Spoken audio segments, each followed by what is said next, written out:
श्री सिद्धरामेश्वर महाराजांच्या यात्रेतला दुसरा दिवस म्हणजे अक्षता सोहळ्याचा दिवस असतो आणि हा अभूतपूर्व सोहळा पाहण्यासाठी केवळ महाराष्ट्र नाही तर कर्नाटक असेल, आंध्र असेल, तेलंगणा असेल, या सगळ्या राज्यातून लाखोंच्या संख्येनं सिद्धरामेश्वरांचे भक्त जे आहेत ते सोलापुरात दाखल झालेले आहेत। केवळ भाविकच नाही तर राजकीय नेत्यांची मांदियाळी देखील सोलापुरात आज पाहायला मिळते। सोलापूरचे पालकमंत्री चंद्रकांत पाटील असतील, राष्ट्रवादीचे आमदार रोहित पवार असतील, देशाचे माजी केंद्रीय गृहमंत्री सुशीलकुमार शिंदे असतील, प्रणिती शिंदे, सचिन कल्याण शेट्टी, गोपीचंद पडळकर, या सगळे अनेक नेते जे आहेत ते सोलापूरमध्ये दाखल झालेत आणि महाराजांचा हा अभूतपूर्व विवाह सोहळा जो आहे तो दुपारी 12 वाजता सिद्धेश्वर मंदिर परिसरातील संमती कट्टा या ठिकाणी पार पडणार आहे। मात्र त्यापूर्वी मानकरी असलेल्या हिरेबू यांच्या वाड्यापासून मानाच्या 7ही नंदीध्वजाची मिरवणूक सुरू झालेली आहे आणि हे दृश्य टिपण्यासाठी सोलापुरातले सगळे भाविक जे आहेत, भाविक भक्त जे आहेत ते रस्त्याच्या दोन्ही कडेला आपल्याला पाहायला मिळत आहेत। संस्कार भारती या संस्थेच्या वतीनं रांगोळीच्या पायगड्या ज्या आहेत ते मिरवणुकीच्या मार्गावरती टाकण्यात आलेल्या आहेत।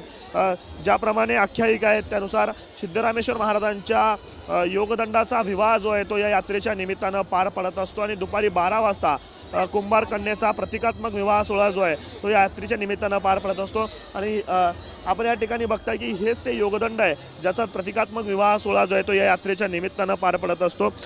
हिरेबू मानकरी जे आहेत ते मिरवणुकीच्या सुरुवातीला आहेत आणि मिरवणुकीचं दरवर्षी ते नेतृत्व करत असतात। लोक जे आहेत ते त्यांच्या रूपात सिद्धरामेश्वर महाराजांचे आशीर्वाद जे आहेत ते या यात्रेच्या निमित्तानं घेत असतात। हे यात्रेचं महत्त्व आपण जाणून घेऊयात। सागर हिरेबू आपल्यासोबत आहेत। मला सांगा, योगदंड तुमच्या हातात आहे, योगदंडाचं महत्त्व सांगा आधी। योगदंड म्हणजे श्री शिवगी सिद्धरामेश्वरांच्या हातातील योगदंड। पूर्वी हा जात्रा योगदंडच्या स्वरूपानेच निघत होता। अलीकडच्या काळामध्ये योगदंडच्या स्वरूपात 1 ते 7 नंदीध्वज आहेत। हे जे योगदंड आहे श्री सिद्धरामेश्वरांच्या हातातील योगदंड आणि ह्याच्या साक्षीने ह्या यात्रेतील सर्व धार्मिक विधी पार पाडतात। सर्वधर्म समभाव जपणारी यात्रा आहे। मानाचे 7ही जी नंदीध्वज आहेत त्याचं प्रतिनिधित्व करणारे जे मानकरी आहेत तेही प्रत्येक समाजातील आहेत। हो, प्रत्येक समाजातील वेगवेगळे आहेत। प्रत्येक समाजातले वेगवेगळे मानकरी जे आहेत ते या नंदीध्वजाचे असतात।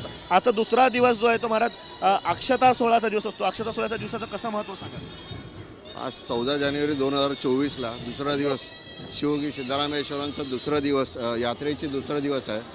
आज अक्षता सोहळा आणि समती वाचन, आज समती वाचन असतो। इथून पहिला शिवगी सिद्धरामेश्वर देवस्थानला पहिला पूजा, गदगी पूजा करून पहिला अक्षता सोहळा कट्ट्यावर जाऊन तिथं समती पूजा होतो, सुगडी पूजा होतो, सुमडी पूजानंतर समती पूजा होतं, समती पूजानंतर अक्षता सोहळा होतो आणि त्याच्यानंतर आज गदगी पूजा, अमृतलिंग पूजा करून त्यानंतर मग गदगी पूजा असतो। दरवर्षी लाखोंच्या संख्येनं भाविक येत असतात।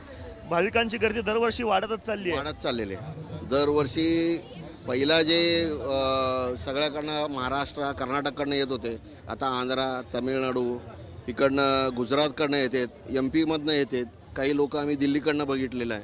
हिंदी म्हणजे नॉर्थ इंडियामधले तिकडनं सुद्धा येतात लोक। सर्वधर्म समभाव जपणारी ही यात्रा आहे। कोणालाही भेदभाव केला जात नाही, कुठलंही निमंत्रण दिलं जात नाही, तरी देखील काय वैशिष्ट्य यात्रेचं?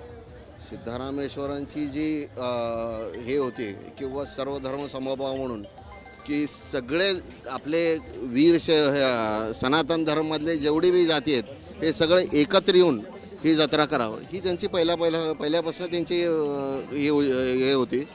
आणि त्याच्यानंतर ह्या जत्रेत लिंगायत समाज असो, विश्व ब्राह्मण समाज असो किंवा 6वी 7वीचे हे सगळे समाज एकत्र येऊन ही जत्रा करतात।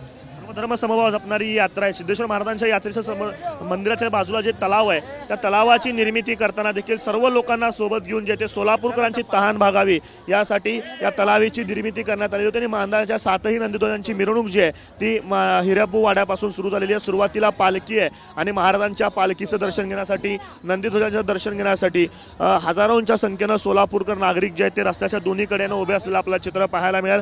पांढरे शुभ्र असे बाराबंदी घातलेले सगळे भाविक जे आहेत ते या मिरवणुकीमध्ये सहभागी झालेले आहेत आणि मानाच्या 7ही नंदीची मिरवणूक जी आहे ती सुरू झालेली आहे आणि सिद्धेश्वर मंदिराजवळ दुपारी 12 वाजता ही मिरवणूक पोहोचेल आणि त्यानंतर अक्षता सोहळा जो आहे तो या ठिकाणी संपन्न होणार। जसं मी म्हणालो की अभूतपूर्व सोहळा पाहण्यासाठी सोलापूरमध्ये लाखोंच्या संख्येनं सिद्धेश्वर भक्त दाखल झालेले आहेत। कॅमेरा पर्सन अयुब कागदीसह आफताब शेख, ABP माझा, सोलापूर।